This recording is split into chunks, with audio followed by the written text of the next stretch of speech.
Good afternoon, everyone. Good afternoon, Bermuda. Thank you for coming. We're here today to discuss the challenges we face with the government budget. This government has made it very clear for over 2 years now that budget cuts will be required. We put in place a track, a 7% cut, 5% cut, a 3% cut to get us into a sustainable position where we can move government forward in a proper approach. The government has explored many different options as we've gone through this process. The unions are obviously opposed to many of these options. It started out with commercialization last year, and this would have included the protection of jobs as we worked through that, through the public reform bill. It was argued that we weren't being collaborative about it. So we came together and we worked with the BTUC. We put a working group together to discuss and negotiate with them through the technical officers, through Mr. Phillips and his team, to try to find ways that we could reduce government spending. From the outset, their terms of reference was very clear to the working group that we would have to recognize that the furlough day contribution would be on the table. The BTUC refused to acknowledge and to debate that issue. They put it aside. The minutes show that. DPSU president is not being straight in the paper today when he says that that matter was never on the table. It was discussed early. They refused to discuss it further. The union have presented many different proposals. We worked through those, the finance and the technical officers and the team that met with them, and each one of those proposals was considered, and some realistic savings have been found. The total value of the savings through those working groups has added up to about $37 million. We disagreed with the assertion by the BTUC that they found $85 million. It just didn't add up that way. Many of these proposals have been factored into the 2015-2016 budget. We have communicated that to the unions. They've also agreed to look at reducing overtime from double time to down to straight time or time and a quarter. We have agreed to discuss that. We've agreed, as they suggested, that there will be a freeze on hiring, and any positions within government that became vacant would have to be filled only if they were essential. And those positions, the request would be made to the Ministry of Finance and the Cabinet Office to sign off on those going forward. The government has also agreed to another early retirement program. Let me be very clear, as the Minister of Finance can elucidate much more clearly than me, that all of these options are difficult to put a budget number on. The simple fact is you don't know how many people will apply for early retirement. You don't know how many positions within government will come available and won't be filled.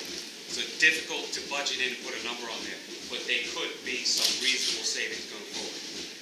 We've communicated this to the union very clearly.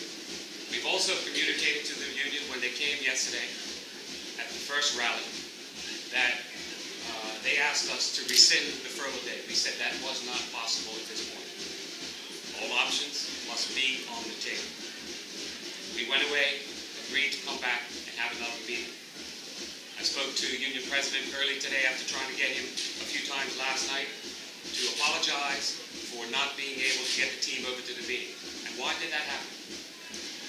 Because when we sent people over to discuss and negotiate, we wanted to make sure that they walked into the room and that there were proposals on the table, if were agreed to, that cabinet had already agreed to.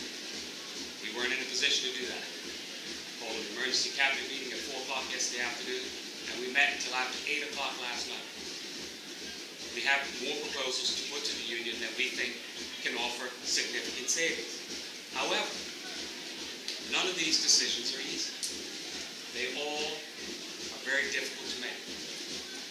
We're willing to work through those with the BTUC if they are willing to come back to the table and contribute. And until we have this opportunity, we really can't go any further on this process of trying to deal with their concerns. Now, a couple of questions that you might have, and I'll preempt. Clearly, if you cut services, it will mean the vast majority of the time you will cut people.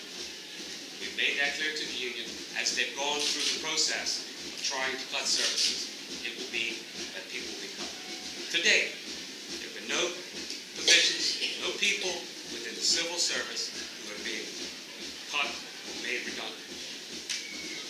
We don't want to put anybody out of work. We want to keep everybody at work. The fact of the matter is, we're spending much more than we're taking in. It is simply unsustainable.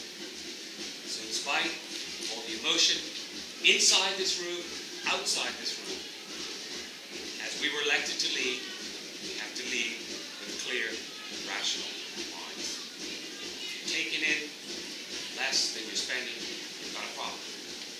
We're trying to come up with realistic cuts to still provide the services the people of Bermuda expect and need, and at the same time reduce the government budget to a sustainable level. One other point I want to make in regards to spending. If you look back at government spending and revenue over the past couple of years, we've spent much more than we've earned. I've said that. That's not the only problem that we have. We have something else called capital expenditure, which runs the last couple of years about 60-odd million. And we try to cut that back as much as we can to make sure that we get spending under control. But when you do that, your facilities and your infrastructure struggle. So we have to balance that. That goes on top of the spending, makes the deficit higher. And the last thing we should consider, my number's not quite accurate here, but it's very close. We are spending almost $120 million a year to furnish the deficit and cover the debt that we have and make the payments. $120 million a year. This year, it is anticipated that the government budget will lose $270 million. People of Bermuda, let me tell you something very clearly here today. When we go back into the markets to borrow, whenever that time comes, the rest of the world does not care about Bermuda.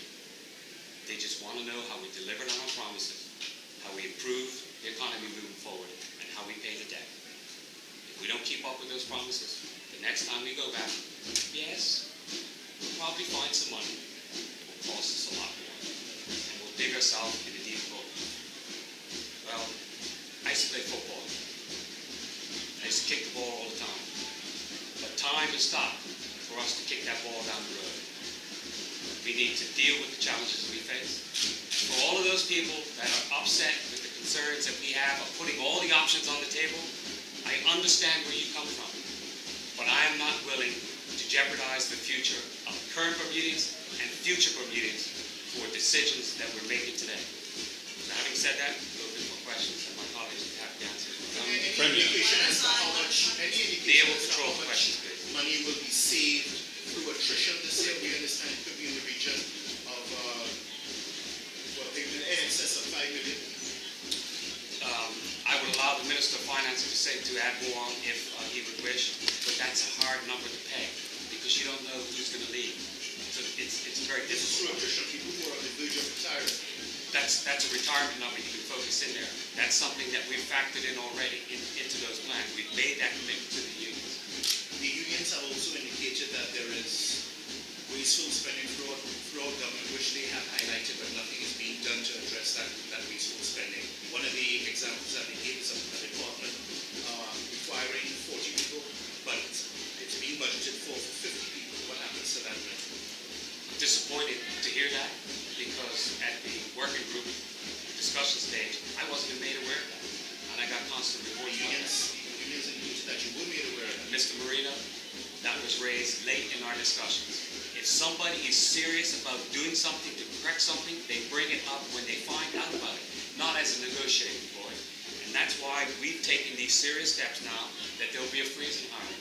And any posts that are vacant at this time will not be filled unless the Ministry of Finance, the Cabinet Office signs off. So we'll stop the rot. If there's rot, we'll stop the rot. Yeah, Premier, you talked about emotion inside and outside of the room. I wanted to address the emotion inside the room, inside your room, Cabinet. One of the things that upsets the union, from what I gather, is a manner in which your finance minister delivered the communication to the unions, specifically that he basically threatened to shut down the government if they didn't do it, they didn't accept furlough. and it was delivered by a private sector person, from what I understand. Do you think that was appropriate? Let me answer your question in 2 ways. First, everyone has their own personalities. The Minister of Finance, who has my greatest respect and support, is very direct in how he communicates. The letter, in my opinion, was accepted. We are at the latest stages of putting this budget together.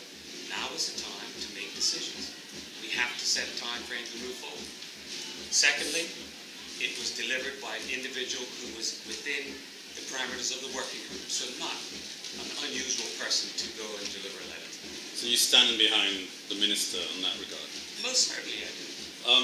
Given that your actions have precipitated what's going on today and yesterday, is there anything you would have done differently?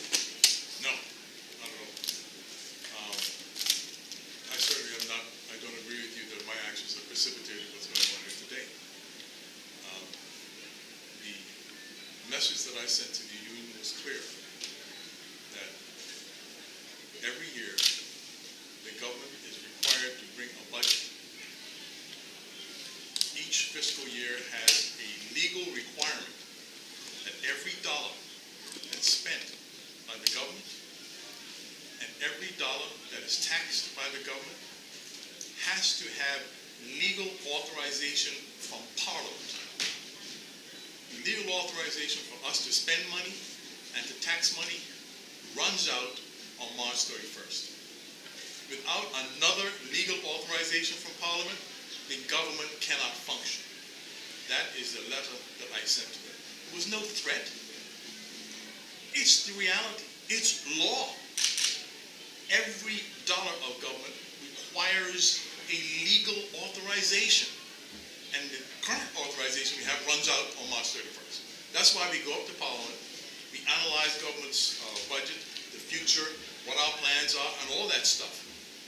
Because the law requires us to do it. If somebody wants to interpret the letter that I sent as in some way threatening, they don't understand the system. The system is that we are a country of laws. I'm the finance minister, but I am controlled by the law and the Constitution. The Constitution and the law of this country requires that the People's Parliament approve spending. It's not approved yet, but I can tell you one thing, we'll have a budget for the 20th. We're working on it and we're moving forward on that.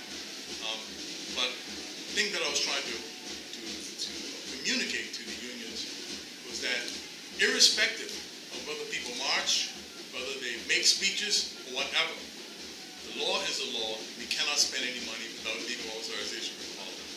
The unions have indicated, one last question. The unions have indicated that they would like to see the business sector sharing some of this burden as they put it, and were suggesting that the concessions, the number of concessions that are being granted, need to be reduced. Is that a consideration for the government? Yes, of course it is. When I spoke to you, Gary, a couple of weeks ago, I said to you this is going to be a tough budget.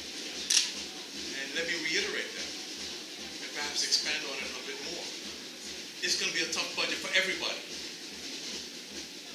For everybody. And you know what is particularly, I think, upsetting perhaps, is that we have people who are opposed to the very policy that has saved their jobs. The furlough has saved civil servants, workers' jobs. We had a discussion a few weeks ago when I announced the job figures. We talked about the number of people unemployed in the union. It's 3,000 or something. Okay? All of those jobs are private sector jobs. There is not one person that is unemployed in this island that is because the government laid them off. And the reason that we didn't lay them off, the reason that we found a way not to lay them off, was because of this furlough. The furlough has saved a lot of public sector jobs. And that's the one thing that they're objecting to.